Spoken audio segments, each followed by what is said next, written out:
জুয়া খেলার আগে জুয়া খেলার আগে একবার ভালো করে কথাগুলো শুনে যাবে। এই জুয়াডি, তোকে কি কেউ বলে নাই আমি কবর, আমি ভয়ঙ্কর? হাদিসে এসেছে 99টা সাপ এক কবরে।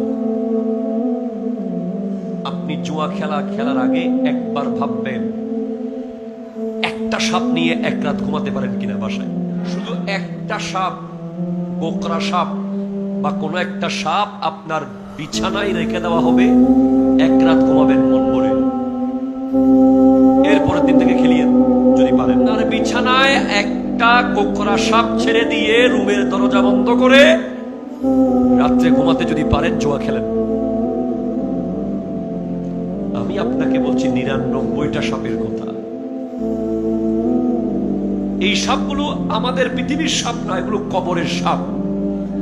এগুলোর একটার নিঃশ্বাস যদি পৃথিবীতে ফেলে, এই পৃথিবীতে আর কোনোদিন কোনো ক্ষেত খামার হবে না। এরকম 99টা সাপ কবর। আল্লাহ, মুখ দিয়ে ঢুকবে, পেট দিয়ে বের হয়ে যাবে, মাথার খুলি দিয়ে ঢুকে যাবে, পেটের ছিদ্র দিয়ে বের হয়ে যাবে,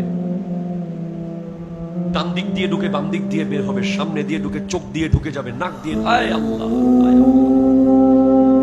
ঢুকতে হবে না। দুই পাশে দুইটা সাপ যদি বসে থাকে আপনার কবরে, আর কি কোনো শান্তি আছে? পালানোর কোনো জায়গা আছে?